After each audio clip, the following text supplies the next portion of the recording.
Morning friends, welcome to my channel. So ಇವತ್ತು ಬಂದರೆ Saturday. So Chandu ಮತ್ತು ಜೀವ್ ಕೆಳಗಡೆ ಕುತ್ಕೊಂಡಿದ್ದಾರೆ, ನಾನಿಲ್ಲಿ ಫ್ರೆಂಡ್ಸ್. ಸೊ ಚಂದು ಮತ್ತು ಜೀವ್ ಕೆಳಗಡೆ ಇದ್ದಾರೆ. ನಾನು ಸ್ವಲ್ಪ ಇದೆಲ್ಲ ಬೆಡ್ಡೆಲ್ಲ ರೆಡಿ ಮಾಡಿ ಆಮೇಲೆ ಹೋಗ್ತೀನಿ. ನಾನು ಆಲ್ರೆಡಿ ಹೋಗಿದ್ದೆ, ಬ್ರೇಕ್ಫಾಸ್ಟ್ ಎಲ್ಲ ಮುಗಿಸಿದ್ವಿ, ಬ್ರೇಕ್ಫಾಸ್ಟ್ ಎಲ್ಲ ಆಯಿತು. ಬಟ್ ಬೆಡ್ ಸ್ವಲ್ಪ ಎಲ್ಲ ಬಂದು ರೆಡಿ ಮಾಡ್ತೀನಿ ನಾನು.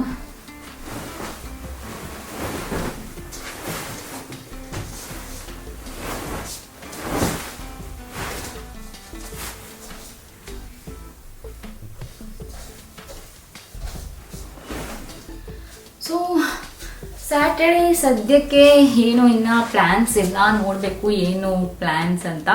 ಸದ್ಯಕ್ಕಂತೂ ಯಾವುದೇ ರೀತಿಯಾದ ಪ್ಲ್ಯಾನ್ಸು ಆ ಥರ ಎಲ್ಲ ಏನೂ ಇಲ್ಲ. ಏಕೆಂದರೆ ಲಾಸ್ಟ್ ವೀಕೆಂಡ್ ಫುಲ್ ಟ್ರಾವೆಲ್ ಮಾಡಿದ್ವಿ. ಬಟ್ ನೋಡೋಣ ಈ ವೀಕೆಂಡು ಹೆಂಗೆ ಹೋಗುತ್ತೆ ಅಂತ. ಸೊ ಚಂದು ಸ್ವಲ್ಪ ವರ್ಕ್ ಇದೆ, ಮಾಡ್ತಿದ್ದಾರೆ. ಅವ್ರು ಸ್ವಲ್ಪ ವರ್ಕಲ್ಲಿ ಬ್ಯುಸಿ ಇದ್ದಾರೆ, ಅವ್ರದ್ದು ಆಫೀಸ್ ವರ್ಕ್ ಅದು ಇದು. ಸೊ ಕೆಲಸ ಎಲ್ಲ ಸ್ವಲ್ಪ ಮುಗಿದ್ಮೇಲೆ ಆಮೇಲೆ ಈವ್ನಿಂಗ್ ಏನಾದರೂ ನೋಡಬೇಕು. ಇವಾಗ ಸದ್ಯಕ್ಕಂತ ಏನು ಪ್ಲ್ಯಾನ್ ಇಲ್ಲ. ಬ್ರೇಕ್ಫಾಸ್ಟ್ ಎಲ್ಲ ಮುಗಿಸಿದಾಯಿತು, ಲಂಚ್ ನೋಡಬೇಕು ಏನು ಮಾಡೋದು ಅಂತ.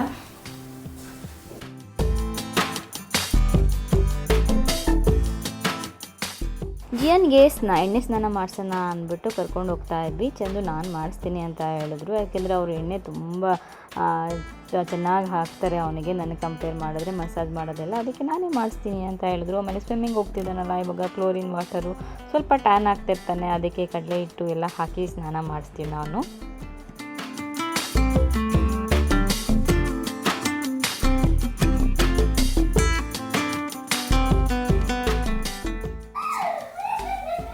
ಜಿಯೋಗೆ ಚಂದು ಸ್ನಾನ ಮಾಡಿಸ್ತಿದ್ದಾರೆ. ಸೌಂಡ್ ಕೇಳಿಸ್ತಿದ್ಯಾ? ಹೆಂಗೆ ಸೌಂಡ್ ಮಾಡ್ತಿದ್ದೇನೆ ಅಂತ. ಯಾಕಬೇಕಾರೆಲ್ಲ ಇದೆ ಒಂದು ಇಷ್ಟು ಕಿರ್ಚೋದು ಏನಕ್ಕೆ ಅಂದ್ರೆ ಕಚ್ಗುಳಿ ಆಗುತ್ತೆ ಅಂತ ಕಿರ್ಚೋದು.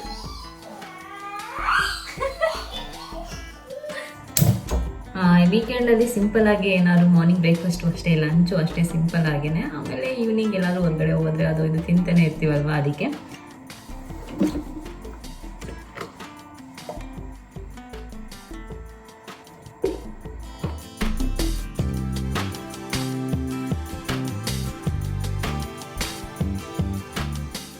ಲೈಟಾಗಿ ಅವಲಕ್ಕಿ ಮಾಡೋಣ ಅಂತ ಮಾಡ್ತಾ ಇದ್ದೆ. ಜಿಯನ್ಗೆ ಅವಲಕ್ಕಿ ಉಪ್ಪಿಟ್ಟು ಇದು ಏನು ಇಷ್ಟ ಆಗಲ್ಲ, ಬಟ್ ಅದಕ್ಕೆ ವೀಕೆಂಡಲ್ಲಿ ಮಾಡ್ತೀನಿ ನಾನು. ಎಷ್ಟಾಗುತ್ತೆ ಅಷ್ಟು ಸ್ವಲ್ಪ ಸ್ವಲ್ಪ ತಿಂತಾನೆ. ಅದಕ್ಕೆ ನನಗೆ ವೀಕೆಂಡಲ್ಲಿ ಏನು ಗೊತ್ತಾ, ಮೂಡಿರಲ್ಲ ಕುಕ್ ಮಾಡೋದಕ್ಕೆ. ವೀಕ್ಡೇಲ್ ಆದರೆ ಫುಲ್ ಅದು ಇದು ಸ್ಯಾಲೆಡು ಅಂತೆಲ್ಲ ಮಾಡ್ತಿರ್ತೀನಿ. ಬಟ್ ವೀಕೆಂಡ್ ಬಂತು ಅಂದರೆ ಮೂಡೋಟೋಗುತ್ತೆ. ಆದರೂ ಇನ್ನೇನು ಮಾಡೋದು, ಮಾಡಬೇಕಲ್ಲ ಅಂತ ಅಂದ್ಕೊಂಡು ಮಾಡ್ತಿರ್ತೀನಿ. ಸೊ ಅದಾದಮೇಲೆ ಸ್ನಾನಕ್ಕೆ ಹೋಗೋಣ ಅಂದ್ಬಿಟ್ಟು ನಾನು ಹೊರಟೆ.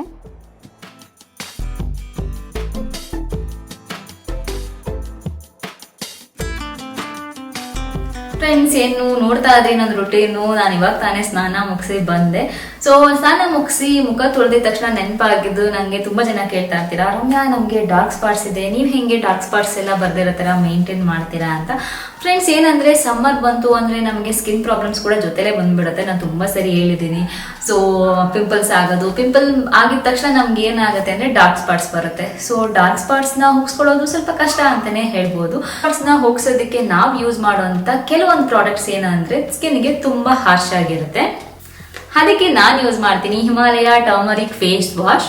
ಸೊ ನಮ್ಮ ಡಾರ್ಕ್ ಸ್ಪಾಟ್ಸ್ನ ಟ್ರೀಟ್ ಮಾಡೋದಕ್ಕೆ ಇದೊಂದು ಬೆಸ್ಟ್ ಅಂತ ಹೇಳ್ಬೋದು, ಯಾಕಂದ್ರೆ ಇದರಲ್ಲಿ ನ್ಯಾಚುರಲ್ ಮತ್ತೆ ಸೇಫ್ ಇಂಗ್ರೀಡಿಯೆಂಟ್ಸ್ನ ಯೂಸ್ ಮಾಡಿದ್ದಾರೆ.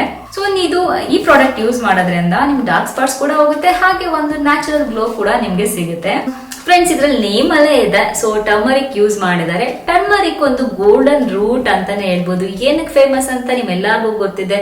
ಸೊ ಇದ್ರಲ್ಲಿರುವಂತ ಮೆಡಿಕಲ್ ಮತ್ತೆ ಹೀಲಿಂಗ್ ಪವರ್ಸ್ಗೆ ಟರ್ಮರಿಕ್ ಒಂದು time tested natural remedy for skin problems ಅಂತಾನೆ ಹೇಳ್ಬೋದು. Himalaya dark spot clearing turmeric face wash ಅಲ್ಲಿ ಒಂದು ಪವರ್ ಆಫ್ ಟರ್ಮರಿಕ್ ಅಂಡ್ ಮತ್ತೆ ಲಿಕೋರಸ್ ಇದೆ. ಸೊ ಇದು ವಿಸಿಬಲಿ ಡಾರ್ಕ್ ಸ್ಪಾಟ್ಸ್ ನ ರೆಡ್ಯೂಸ್ ಮಾಡೋದಕ್ಕೆ, ಬ್ಲೆಮಿಷಸ್ ನ ರೆಡ್ಯೂಸ್ ಮಾಡೋದಕ್ಕೆ ಹೆಲ್ಪ್ ಮಾಡುತ್ತೆ. ನಂಗೆ ಇದ್ರಲ್ಲಿ ಇನ್ನೊಂದು ಬೆಸ್ಟ್ ಏನ್ ಇಷ್ಟ ಆಗಿದ್ದು ಅಂದ್ರೆ, ನಮ್ಮ ಹಳೆ ಕಾಲದ ಆಯುರ್ವೇದ ಟೆಕ್ನಿಕ್ ಏನಿದೆ ಅದರಲ್ಲಿ ಇನ್ಸ್ಪೈರ್ ಆಗಿ ಮಾಡಿರೋಂತ ಒಂದು ಫೇಸ್ ವಾಶ್ ಇದು. ಕೋಲ್ಡ್ ಪ್ರೆಸ್ಡ್ ಸ್ವರಸ ಎಕ್ಸ್ಟ್ರಾಕ್ಷನ್ ಟೆಕ್ನಿಕ್ ನ ಇದರಲ್ಲಿ ಯೂಸ್ ಮಾಡಿದ್ದಾರೆ. ಈ ಟೆಕ್ನಿಕ್ ಹೇಗೆ ಹೆಲ್ಪ್ ಮಾಡುತ್ತೆ ಅಂದ್ರೆ, ಟರ್ಮರಿಕ್ ಅಲ್ಲಿರುವಂತ ರಿಚ್ ಆಂಟಿ ಆಕ್ಸಿಡೆಂಟ್ ಪ್ರಾಪರ್ಟೀಸ್ ಏನಿದೆ ಅದನ್ನ ಪ್ರಿಸರ್ವ್ ಮಾಡೋದಕ್ಕೆ ಹೆಲ್ಪ್ ಮಾಡುತ್ತೆ.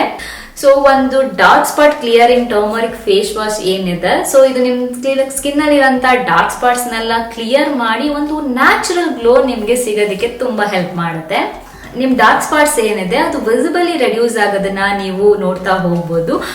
ಇದೊಂದು ಟ್ರಸ್ಟೆಡ್ ಮತ್ತೆ ಸೇಫ್ ಫಾರ್ ಸ್ಕಿನ್. ಇದು wash is made with Swarasa cold pressed extraction that retains turmeric actives to its full potential. ಇದು ಹೇಗೆ ವರ್ಕ್ ಮಾಡುತ್ತೆ ಅಂದ್ರೆ without over drying your skin and has no staining properties ಅಂತಾನೆ ಹೇಳ್ಬೋದು. ಇದನ್ನ ಯೂಸ್ ಮಾಡೋದು ಕೂಡ ತುಂಬಾ ಸುಲಭ. ನಿಮ್ ಮುಖನ ನೀರಿಂದ ವಾಶ್ ಮಾಡ್ಕೊಂಡಾದ್ಮೇಲೆ ಸ್ವಲ್ಪ ತಗೊಂಡು ಅಪ್ಲೈ ಮಾಡೋದು ಅಷ್ಟೇನೆ. ಸೊ ಸರ್ಕ್ಯುಲರ್ ಮೋಷನ್ ಅಲ್ಲಿ ಹಾಗೇನೆ ಪ್ಯಾಟ್ ಡ್ರೈ ಮಾಡೋದು. ಡೈಲಿ ಯೂಸ್ ಮಾಡಿ ಟ್ವೈಸ್ ಅ ಡೇ. ಸೊ ಒಂದು ಬೆಸ್ಟ್ ರಿಸಲ್ಟ್ ನಿಮ್ಗೆ ಸಿಗುತ್ತೆ. Himalaya dark spot clearing range of product ಜೊತೆ ಯೂಸ್ ಮಾಡಿದ್ರೆ ಇನ್ನ ಬೆಸ್ಟ್ ರಿಸಲ್ಟ್ ಸಿಗುತ್ತೆ.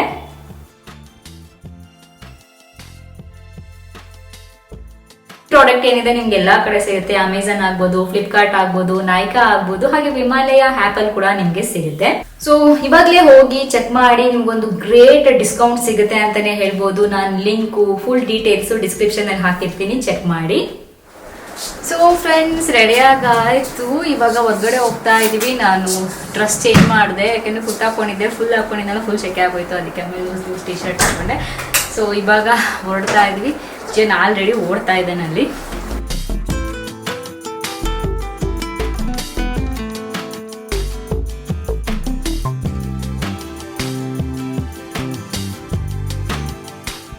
ಸೊ ನಾವು ಒಂದು ಲಗೇಜ್ ನೋಡಬೇಕಿತ್ತು, ಮತ್ತು ಮನೆಗೆಲ್ಲ ಸ್ವಲ್ಪ ವೆಜಿಟೇಬಲ್ಸು, ಗ್ರೋಸರಿ ಅದೆಲ್ಲ ತೊಗೊಂಡು ಹೋಗೋಣ ಅಂದ್ಬಿಟ್ಟು ನಾವು ಮಾಲಿಗೆ ಬಂದ್ವಿ. ಸೊ ಅಲ್ಲಿ ಒಂದು ಲಗೇಜ್ ನೋಡಿಕೊಂಡು ಫೈನಲೈಸ್ ಮಾಡಿದ್ದಾಯಿತು, ತೊಗೊಳ್ಳೋಣ ಅಂತ ಅಂದ್ಕೊಂಡ್ವಿ. ಬಟ್ ಇದೆಲ್ಲ ಬೇರೆ ಬ್ರ್ಯಾಂಡು ತೊಗೊಳ್ಳೋಣ ಅಂದ್ಕೊಂಡ್ವಿ. ಅದ್ರದ್ದು ನ್ಯೂ ಪೀಸ್ ಇರಲಿಲ್ಲ. ಅವರು ನೆಕ್ಸ್ಟ್ ವೀಕ್ ಬನ್ನಿ ಅಂದರು. ಸೊ ವಾಪಸ್ ಬಂದ್ವಿ ನಾವು.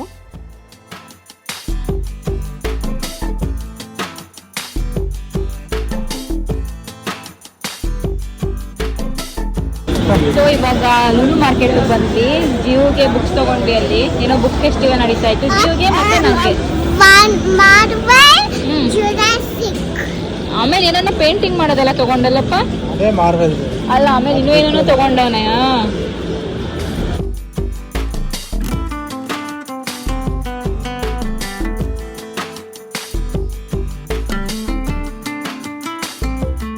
ಫ್ರೆಂಡ್ಸ್, ಸೊ ಇಲ್ಲಿ ಮಾಲ್ ಹತ್ರ ಬಂದಿದ್ವಿ. ಸ್ವಲ್ಪ ಲೂಲು ಮಾರ್ಕೆಟ್ಗೆ ಹೋಗಿ ತರಕಾರಿಗಳೆಲ್ಲ ತಗೊಂಡ್ವಿ. ನೋಡಿ ಅಲ್ಲಿಂದ ಒಂದು ಹಿಡ್ಕೊಂಡು ಬಂದಿರೋದು. ಅದಾದ್ಮೇಲೆ ನೆಕ್ಸ್ಟ್ ಒಂದು ಲಗೇಜ್ ಬೇಕಿತ್ತು. ನಮ್ದೊಂದು ಲಗೇಜ್ ಇತ್ತಲ್ಲ, ಅದು ಹೋಗ್ಬಿಟ್ಟಿತ್ತು ಲಾಸ್ಟ್ ಟೈಮ್ ಟ್ರಿಪ್ ಹೋಗೋದಕ್ಕೆ ಅಂತಾರೆ. ಸೊ ಲಗೇಜ್ ಇವಾಗೆಲ್ಲ ನೋಡಿ ಇಟ್ಕೊಳ್ಳೋಣ, ಸುಮ್ಮನೆ ಬೇಕಾಗುತ್ತೆ ಯಾವಾಗ್ಲಾರು ಅಂತ. ಸೊ ಲೂಲು ಮಾರ್ಕೆಟಲ್ಲೂ ನೋಡಿದ್ವಿ, ಇನ್ನೊಂದು ಕಡೆ ನೋಡಿದ್ವಿ, ಆಮೇಲೆ ತಗೊಳ್ಳೋದು. ಇವಾಗ ಇವ್ನು ಡೆಕಾಥ್ಲಾನ್ಗೆ ಹೋಗ್ತಾ ಇದ್ವಿ. ಏನಕ್ಕಂದ್ರೆ ಅವ್ನಿಗೆ ಇನ್ನೊಂದು ಸ್ವಿಮ್ ಸೂಟ್ ಬೇಕು. ಮಸ್ಕಿಟೋ ನೋಡಿ ಅಲ್ಲಿ ಒಂಚೂರು ತೆಗೆದು ಒಳಗಡೆ ಬಂದ್ಬಿಟ್ಟಿದೆ. ಸೊ ಹಿಂಗೆ ಇನ್ನೊಂದು ಸ್ವಿಮ್ ಸೂಟ್ ಬೇಕು, ಅದಕ್ಕೆ ಹೋಗ್ತಾ ಇದ್ದೀವಿ. ಇಲ್ಲಿ ಚೆನ್ನಾಗಿದೆ, ದೊಡ್ಡದಿದೆ. ಇಲ್ಲಿ ಫಿನಿಕ್ಸ್ ಮಾಲ್ ಪಕ್ಕ ಸ್ವಲ್ಪ ಮುಂದೆ ಹೋದ್ರೆ ನಾವು ಅವಾಗ ಇಲ್ಲಿ ಬ್ರಿಗೇಡ್ ಮೆಟ್ರೋಪಾಲಿಸ್ ಅಲ್ಲಿ ಇದ್ದಾಗ ಹೋಗ್ತಾ ಇದ್ವಿ ತುಂಬಾ ಅಲ್ಲಿ. ಸೊ ಅದಕ್ಕೆ ಅಲ್ಲಿ ಹೋಗಿ ತಗೊಂಡು ಹೋಗೋಣ ಅಂದ್ಬಿಟ್ಟು ಹೋಗ್ತಾ ಇದ್ವಿ. ಬಂದಿದೆ ಲೇಟ್, ಆಲ್ಮೋಸ್ಟ್ ಅಲ್ಲಿಂದ ಹೊರಟಾಗ್ಲೇ 4:45 ಹತ್ತತ್ರ ಆಗಿರ್ತಾನೆ ಅಲ್ಲ. ಮನೆಯಿಂದ ಬಂದಿದೆ ಲೇಟು. ಸೊ ಹಂಗಾದ್ರೂ ಬಂದು ಬೇಗ ಎಲ್ಲ ಮಾಡ್ಕೊಂಡು ಹೋಗ್ತಾ ಇದ್ವಿ. ತರಕಾರಿ ಎಲ್ಲ ಚಕ್ಕ ನಾನು ತರಕಾರಿ ತಗೋತಾ ಇದ್ದೆ. ಚಂದು ಹೋಗಿ ಫಿಶ್ ಮತ್ತೆ ಪ್ರಾನ್ಸ್. ಇವನಿಗೆ ಇಲ್ಲಿ ಫಿಶ್ ಮತ್ತೆ ಪ್ರಾನ್ಸ್ ಅಂದ್ರೆ ಸಖತ್ ಇಷ್ಟ. ಜಿಯನ್ಗೆ ಇಲ್ಲಿ ಲೂಲು ಮಾರ್ಕೆಟ್ ಅಲ್ಲಿ ಫ್ರೆಶ್ ಆಗಿರುತ್ತೆ, ಎಲ್ಲ ರೆಡಿ ಕ್ಲೀನ್ ಎಲ್ಲ ಮಾಡ್ಕೊಡ್ತಾರೆ. ಸೊ ತಗೊಂಡೋಗಿ ಡೀಪ್ ಫ್ರೀಸ್ ಮಾಡಿಬಿಡ್ತೀನಿ. ಆಮೇಲೆ ಯಾವ ಟ್ಯೂಸ್ಡೇ ಅಥವಾ ವೆಡ್ನೆಸ್ಡೇ ಯಾವಾಗ ಮಾಡ್ತೀನಿ, ಮಂಡೇ ತಿನ್ನಲ್ಲ. ಸೊ ಟ್ಯೂಸ್ಡೇ ವೆಡ್ನೆಸ್ಡೇ ಯಾವಾಗ ಮಾಡ್ತೀನಿ. ಜಿಯೋಗೆ ಫಿಶ್ ಕರಿ ರೈಸ್ ಮತ್ತೆ ಇಲ್ಲ ಅಂದ್ರೆ ಪ್ರಾನ್ಸ್ ಕರಿ ದೋಸಾ, ಪ್ರಾನ್ಸ್ ಕರಿ ದೋಸಾ ಒಂದ್ಸರಿ ಲಾಸ್ಟ್ ಟೈಮ್ ಮಾಡ್ಕೊಟ್ಟಿದ್ದೆಲ್ಲ ಆಯ್ತು. ಆಮೇಲೆ ಸುಮ್ನೆ ಇರ್ಬೇಕು ತಾನೆ, ಸ್ಕೂಲಲ್ಲಿ ಹೋಗಿ ಅದನ್ನ ಮ್ಯಾಮ್ಗೆಲ್ಲ ಹೇಳಿ ಆಮೇಲೆ ಚಂದು ಅವ್ನ ಪಿಕಪ್ ಮಾಡಕ್ ಹೋದಾಗ ಜಿಯೋಗೆ ಪ್ರಾನ್ಸ್ ಕರಿ ಇಷ್ಟ ಅಂತೆ, ನಾವು ಮನೇಲಿ ಮಾಡ್ಕೊಡ್ತೀವಿ, ಬಾ ಅಂದ್ರೆ ಬರಲ್ವಂತೆ. ಅವ್ರ ಅಮ್ಮ ಮಾಡೋದೇ ಇಷ್ಟ ಅಂತೆ ಅವನಿಗೆ ಅಂತೆಲ್ಲ. ಎಲ್ಲ ಮನೇಲಿ ಏನೇ ಮಾಡಿದ್ರು ಸ್ಕೂಲಲ್ಲಿ ಹೋಗಿ ಹೇಳ್ತಾನೆ ಮ್ಯಾಮ್ಗೆ. ಈ ಸರಿ ಬೇರೆ ಚೇಂಜ್ ಆಗ್ತಿದ್ದಾರೆ ನೆಕ್ಸ್ಟು ಇವಾಗ K2ಗೆ. ಸೊ ಅವ್ರು ಇವನ್ನ ತುಂಬಾ ಮಿಸ್ ಮಾಡ್ಕೋತಾ ಇದ್ರು, ಹೇಳ್ತಾ ಇದ್ರು ಇವ್ ಮಿಸ್ ಮಾಡ್ತೀವಿ ನೆಕ್ಸ್ಟು ನಾವಿ ಇರಲ್ಲ ಅಂತ.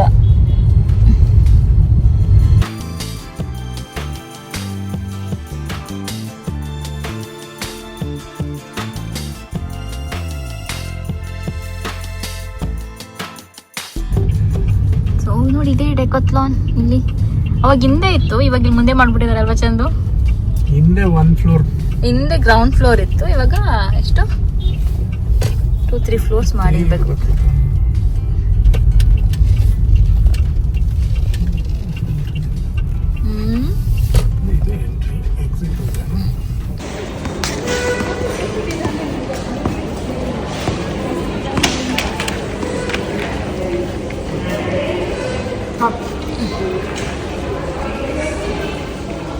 ಸೊ ನನಗೆ ಒಂದು ಇದು ಬೇಕು, ಒಂದಿದೆ, ಇನ್ನೊಂದು ನೋಡ್ತಾ ಇದ್ದೀನಿ. 699 399 ಇದು. ಸೊ ಫ್ರೆಂಡ್ಸ್, ಹೋಗಿ ಬಂದ್ವಿ. ಅಂದರೆ ಡೆಕತ್ಲಾನ್ಗೆ ಹೋಗ್ಬೇಕಿತ್ತು, ಮತ್ತು ಒಂದು ಲಗೇಜ್ ನೋಡಬೇಕಿತ್ತು, ಮತ್ತು ಲಗೇಜ್ ಆದ ತಕ್ಷಣ ಹೆಂಗಿನ್ನ ವೆಕೇಶನ್ಗೆ ಹೋಗ್ತಾ ಇದ್ದೀವಿ ಆ ಥರ ಎಲ್ಲ ಏನಿಲ್ಲ. ಸೊ ಲಗೇಜ್ ಒಂದು ಲಾಸ್ಟ್ ಟೈಮ್ ಯುರೋಪ್ಗೆ ಹೋದಾಗ ಹೊಡೆದೋಗಿತ್ತದು, ಅದಕ್ಕೆ. ಹಾಗೆಯೇ ಅದು ಬಿಟ್ಟು ತರಕಾರಿ ಎಲ್ಲ ತೊಗೊಂಡು ಬಂದ್ವಿ ಇದರಲ್ಲಿ. ಸೊ ಇವಾಗ ಜಸ್ಟ್ ಬಂದ್ವಿ ಮನೆಗೆ. ಹೋಗ್ಬಿಟ್ಟು ಒಂದು ಕಪ್ ಬಿಸಿನೀರು ಏನಾದರೂ ಮಾಡಿಕೊಂಡು ಕುಡಿದ್ಬಿಟ್ರೆ ಸಮಾಧಾನ ಆಗುತ್ತೆ. ಮತ್ತು ನಾನು ನಾಳೆ ಈ ಬ್ಲಾಗ್ ಎಂಡ್ ಮಾಡ್ತೀನಿ. ನಾಳೆ ಬ್ಲಾಗ್ ಎಂಡ್ ಮಾಡೋದಕ್ಕಿಂತ ಮುಂಚೆ ಇವಾಗ ನಮಗೆ ಗ್ರೋಸರಿಗೆ ಹೇಗೆ ಡಬಲ್ ಖರ್ಚಾಗ್ತಿದೆ ಗೊತ್ತಾ? ಸೊ ಫಸ್ಟ್ ನನಗೆ ಅನಿಸ್ತಿದೆ, ಫಸ್ಟು ಎಷ್ಟೊಂದು ತೊಗೊಂಡ್ರೆ 3,000 ರೂಪಾಯಿ ಆಗ್ತಿತ್ತು ಆಯಿತಾ, ಸೂಪರ್ ಮಾರ್ಕೆಟ್ಗೆ ಹೋದರೆ. ಇವಾಗ ಒಂದು ಸ್ವಲ್ಪ ತೊಗೊಂಡ್ರು 4,000 ರೂಪಾಯಿ ಆ ಥರ. ಸೊ ನಿನ್ನೆ ಬ್ಲಾಗ್ ನೋಡ್ತಾ ಇದ್ವಿ, ಏನಾಯಿತು ಅಂದರೆ ಆಮೇಲೆ ಬ್ಯಾಟ್ರಿ ಡೌನ್ ಆಗಿಬಿಟ್ಟು ಆಫ್ ಆಗೋಯ್ತು, ಅಂದರೆ ಬ್ಯಾಟ್ರಿ ಖಾಲಿ ಆಗಿತ್ತು. ನಾನು ನೋಡ್ಕೊಂಡಿದ್ದಿಲ್ಲ, ಚಾರ್ಜ್ ಮಾಡಲಿಲ್ಲ. ಸೊ ಕ್ಯಾಮ್ರಾದು ಅದಕ್ಕೆ ಆಫ್ ಆಗೋಯ್ತು. ಸೊ ಇವಾಗ ಏನೇನಂದರೆ ಸಾಮಾನೆಲ್ಲ ಎತ್ತಿಡ್ತಾ ಇದ್ದೀನಿ. ನಾನು ಹೇಳ್ತಾ ಇದ್ದೆ ಗ್ರೋಸರಿ ಇವಾಗ ಏನೂ ಗೊತ್ತಿಲ್ಲಪ್ಪ. ಫಸ್ಟು ಏನು ಗೊತ್ತಾ, ನಾವೊಂದು ಸೂಪರ್ ಮಾರ್ಕೆಟ್ಗೆ ಹೋದರೆ ಒಂದು 2,000 ಒಳಗಡೆ ಎಷ್ಟೊಂದು ಸಾಮಾನುಗಳು ತರ್ಬೋದಾಯಿತು. ಅಂದರೆ ಕ್ಲೀನ್ ಮಾಡೋದಾಗಿರ್ಬೋದು, ಹಾರ್ಪಿಕ್ಕು ಈ ಥರದ್ದೆಲ್ಲ ಎಷ್ಟೊಂದೆಲ್ಲ ತರ್ಬೋದಿತ್ತು. ಬಟ್ ಇವಾಗ ಹೋದರೆ ಜಸ್ಟ್ ನಾನು ಫ್ರೂಟ್ಸು, ವೆಜಿಟೇಬಲ್ಸು ಸಣ್ಣ ಪುಟ್ಟ ತೊಗೊಂಡು ಬಂದ್ರೂ ಒಂದೊಂದ್ಸರಿ 3,000 4,000 ಆಗ್ಬಿಡುತ್ತೆ. ಅವಾಗ ಅನ್ಕೋತಾ ಇರ್ತೀನಿ, ಅಂದರೆ ಒಂದು ಬಿಡಿ ಅದು, ಅಂದರೆ ಇವತ್ತು ಏನು ತೊಗೊಂಡು ಬಂದೆ, ಫಿಶ್ಶು ಮತ್ತು ಪ್ರಾನ್ಸ್ ತೊಗೊಂಡು ಬಂದೆ. ಅವಾಗ ತಂದಾಗ ಅದು ಆಗುತ್ತೆ, ಯಾಕೆಂದರೆ ಫಿಶ್ಶು ಮತ್ತು ಪ್ರಾನ್ಸು ಎಕ್ಸ್ಪೆನ್ಸಿವ್. ಅದು ಬಿಟ್ಟು ನನಗೆ ಜಾಸ್ತಿ ಅನ್ಸೋಕೆ ಸ್ಟಾರ್ಟ್ ಆಯಿತು. ಚಂದಗೆ ಬಿಲ್ ಚೆಕ್ ಮಾಡಿ ಅಂತ ಹೇಳ್ತಿದ್ದೆ. ಅವಾಗ ನೋಡಿದ್ರೆ ಬಿಲ್ ಕರೆಕ್ಟಾಗಿ ಆಯಿತು. ಒಂದ್ಸರಿ ನಂಗೆ ಅನ್ಸುತ್ತೆ, ಏನಕ್ಕೆ ಇವಾಗೆಲ್ಲ ಜಾಸ್ತಿ ಆಗಿದೆಯಾ ಪ್ರೈಸು, ಹಿಂಗೆ ಏನು ಅಂತ. ಸೊ ಇವಾಗ ತರಕಾರಿಗಳ ತಂದಿದ್ದೆಲ್ಲ ಎತ್ತಿಟ್ಟಿರಲಿಲ್ಲ. ಸೊ ಹಾಗೆ ಮಾಡ್ಕೊಂಡ್ಬಿಟ್ವಿ. ಎಷ್ಟೊಂದು ಬುಕ್ಸ್ ತಗೊಂಡ್ವಿ. ಅಲ್ಲೆಲ್ಲ ಬುಕ್ ಫೆಸ್ಟಿವಲ್ ಅಂತ ನಡೀತಾ ಇತ್ತು. ಒಂದು ಬಾಕ್ಸ್ ಇರುತ್ತೆ, ಅಂದರೆ ಬಾಕ್ಸ್ ಇರುತ್ತೆ, ಅದನ್ನ ನೀವು ಎಷ್ಟು ಬುಕ್ಸ್ ಬೇಕಾದ್ರೂ ಹಾಕ್ಸ್ಕೋಬೋದು.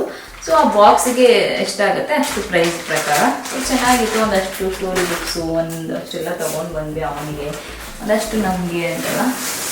ಸೊ ನಾವು ಯಾವಾಗಲಾದರೂ ನಾನು ಓದೋದೇ ಅಪ್ಪ ಓದೋದು ಅಂತ ಎಷ್ಟು ಮಟ್ಟಿಗೆ ಓದ್ತೀನಿ ಅಂತ ಗೊತ್ತಿಲ್ಲ.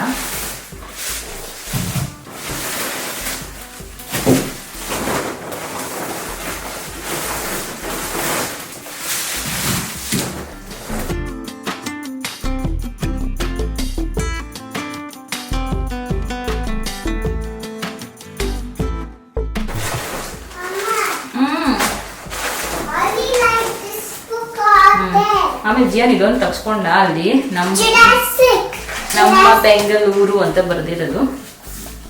ಆಮೇಲೆ ಬುಕ್ಸ್ ಎಲ್ಲ ತಂದ ತೋರ್ಸೋದಕ್ಕೆ ತಗೊಂಡೋಗು. ಸೊ ಇದು ಹಂಗೆ ನಿನಗೆ ಸುಮ್ಮನೆ ಹಾಕು.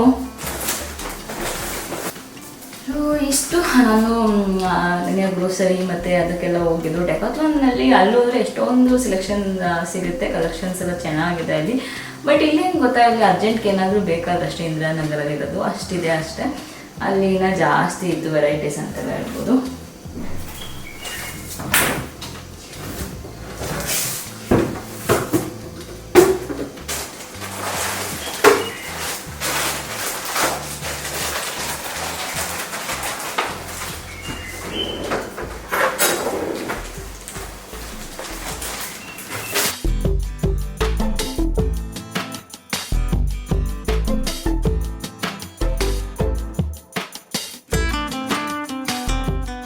ಸಾಮಾನು ತರೋದೊಂದು ಕಷ್ಟ ಆದರೆ ಮತ್ತೆ ಅದನ್ನು ಎತ್ತಿಡೋದು ಇನ್ನೊಂದು ಕಷ್ಟ ಅಂತ ಹೇಳ್ಬೋದು. ಏನಕ್ಕೆ ಅಂದರೆ ಎಲ್ಲ ತೆಗಿಬೇಕು, ಹಾಕಿಡಬೇಕು, ಎಲ್ಲ ಮಾಡಬೇಕು. ನನ್ನ ಕೆಲಸ ಮಾಡ್ತಿದ್ರೆ ಮಧ್ಯೆ ಜಿಯನ್ ಬಂದು ಡಿಸ್ಟರ್ಬ್ ಮಾಡ್ತಿದ್ದ. ಅದು ಇದು ತಂದು ತೋರಿಸೋದು ಕ್ಯಾಮ್ರಾಗೆ ಎಲ್ಲ ಬಂದು ನನಗೆ ಅದು ಮಮ್ಮ ಅಂತ ಹೇಳೋದು. ಸೊ ಈ ಥರ ಡಿಸ್ಟರ್ಬ್ ಮಾಡ್ತಾನೆ ಇರ್ತಾನೆ. ಮನೇಲೇ ಇದ್ದರೆ ನನಗೂ ಚೆನ್ನಾಗಿರುತ್ತೆ ಅವನ ಜೊತೆ ಇರೋದಕ್ಕೆ. ಮತ್ತು ಸ್ಕೂಲ್ ಸ್ಟಾರ್ಟ್ ಆದಮೇಲೆ ನನಗೂ ಕೂಡ ಬೋರ್ ಆಗುತ್ತೆ. ಏನು ಮಾಡೋದು, ಸ್ಕೂಲಿಗೆ ಕಳಿಸ್ಲೇಬೇಕಲ್ವಾ.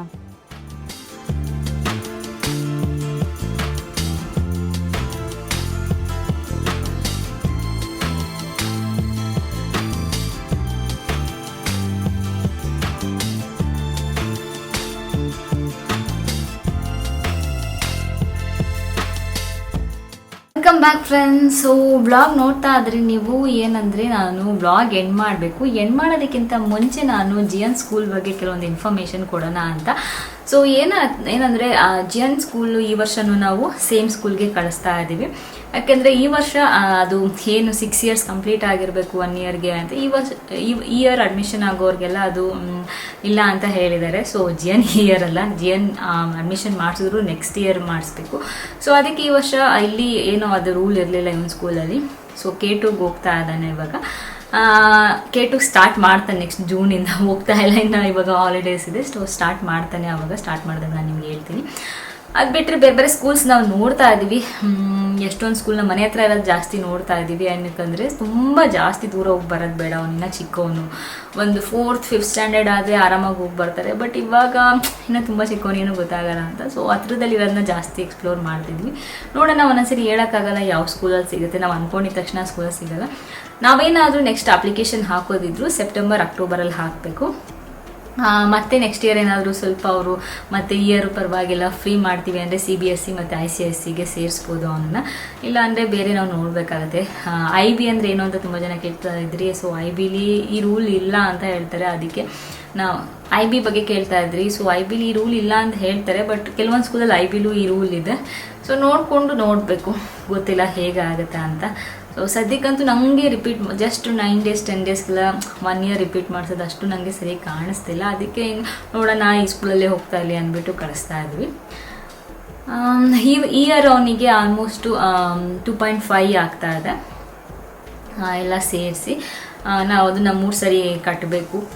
3 ಸರಿ ಕಟ್ತೀವಿ. ಚಂದ್ರು ಎಷ್ಟೊಂದು ಸರಿ ಹೇಳ್ತಿರ್ತಾರೆ, ಅವ್ನು ಫಸ್ಟ್ ಇಯರ್ ಕಟ್ತಿದ್ದೆ ಇದರಲ್ಲೇ ಫುಲ್ ಇಂಜಿನಿಯರಿಂಗ್ ಮುಗಿಸ್ಬಿಟ್ಟಿದ್ದೆ ಅಂತ. ಸೊ ನಂದು ಹಾಗೇನೆ ಅಷ್ಟೊಂದಿಲ್ಲ ಅಮೌಂಟ್ ನಾವು ಪೇನೇ ಮಾಡಿರಲಿಲ್ಲ. ಕಾಲೇಜ್ಗೆ ಆಗ್ಬೋದು ಎಲ್ಲ. ಏನೂ ಮಾಡೋಕ್ಕಾಗಲ್ಲ. ಇವಾಗ ಎಜುಕೇಷನ್ ಸಿಸ್ಟಮ್ ಹಾಗಿದೆ. ಚೆನ್ನಾಗಿರೋ ಸ್ಕೂಲ್ ಬೇಕು, ಚೆನ್ನಾಗಿರೋ ಕಡೆ ಓದಬೇಕು ಅಂದರೆ ಪೇ ಮಾಡಲೇಬೇಕಾಗುತ್ತೆ. ಬಟ್ ಜೇನು ಹೋಗ್ತಾ ಇರೋ ಸ್ಕೂಲ್ ಪ್ರೀ ಸ್ಕೂಲ್ ಏನಿದೆ ಜಸ್ಟ್ ಪ್ರೀ ಸ್ಕೂಲ್ ಅಷ್ಟೇ, ಫುಲ್ ದೊಡ್ಡ ಸ್ಕೂಲಲ್ಲ ಅದು, ಪ್ರೀ ಸ್ಕೂಲು. ಬಟ್ ತುಂಬ ಚೆನ್ನಾಗಿ ಎಲ್ಲ ಟೀಚ್ ಮಾಡ್ತಿದ್ದಾರೆ. ಎಲ್ಲ ತುಂಬ ಚೆನ್ನಾಗಿ ಕಲಿತಿದ್ದಾನೆ ಅವನು. ನಂಗೆ ಇಷ್ಟ ಆಗುತ್ತೆ. ಜಸ್ಟ್ ಎಜುಕೇಷನ್ ಅಷ್ಟೇ ಇಲ್ಲದೆ ಬೇರೆ ಬೇರೆ ಆ್ಯಕ್ಟಿವಿಟೀಸ್ ಕೂಡ ಮಾಡಿಸ್ತಿರ್ತಾರೆ ಅವಾಗವಾಗ. ಅದೆಲ್ಲ ಚೆನ್ನಾಗಿದೆ ಅದಕ್ಕೆ. ಸೊ ಅದಕ್ಕೆ ನನಗೆ ಅಲ್ಲೇ ಫುಲ್ 10th ಇದ್ದಿದ್ದು ಅಲ್ಲೇ ಕಳಿಸ್ಬಿಡ್ತಾ ಇದೆ. ಬಟ್ ಏನು ಮಾಡೋದು, ಅಲ್ಲಿಲ್ಲ. ಮತ್ತು ನಾವು ಬೇರೆ ನಾನು ಅವಾಗಲೇ ಹೇಳಿದಾಗೆ ಬೇರೆ ಕಂಟ್ರೀಸ್ ಎಲ್ಲ ಎಕ್ಸ್ಪ್ಲೋರ್ ಮಾಡ್ತಿದ್ವಿ. ಸೊ ನಮ್ಗೆ ಗೊತ್ತಿಲ್ಲ ಯಾವಾಗ ಹೆಂಗೆ ಏನು ಅಂತ. ಸೊ ಸದ್ಯಕ್ಕೆ ಯಾವ ಸ್ಕೂಲ್ಸ್ ಈಗ ನೋಡಬೇಕು. ಈ ಸದ್ಯಕ್ಕೆ ಇಲ್ಲೇ ಕಳಿಸ್ತಾ ಇದ್ದೀವಿ. ಈ ವರ್ಷನೂ ಇಲ್ಲೇ ಹೋಗಿ ಅಂತ. ಅಡ್ಮಿಷನ್ ಅಂದರೆ ಆಲ್ರೆಡಿ ಕಂಟಿನ್ಯೂ ಮಾಡ್ತೀವಿ ಅಂತ ಹೇಳ್ಬಿಟ್ಟಿದ್ದೀವಿ. ಸೊ 15,000 ಏನೋ ಕೊಟ್ಟು ಅದು ನೆಕ್ಸ್ಟ್ ಇಯರ್ ಬರ್ತಾನೆ ಅಂತ ಕನ್ಫರ್ಮ್ ಮಾಡಬೇಕು. ಅದು ಆಗಿದೆ. ಅದು ಬಿಟ್ಟು ನೆಕ್ಸ್ಟು ಜೂನಲ್ಲಿ 1 ಪೇಮೆಂಟು, ಹಂಗೆ ಮಧ್ಯ 3 ಪೇಮೆಂಟಲ್ಲಿ ಅವರು ಕಟ್ಸ್ಕೊತಾರೆ. ಸೊ ಇಷ್ಟು ಇವತ್ತಿನ ಬ್ಲಾಗ್ ನಿಮ್ಮೆಲ್ಲರಿಗೂ ಇಷ್ಟ ಆಗಿದೆ ಅಂತ ಅಂದ್ಕೊಂಡಿದ್ದೀನಿ. ಮತ್ತೆ ಮುಂದಿನ ಬ್ಲಾಗಲ್ಲಿ ಸಿಗ್ತೀನಿ. ಅಲ್ಲಿವರೆಗೂ ನಮಸ್ಕಾರ.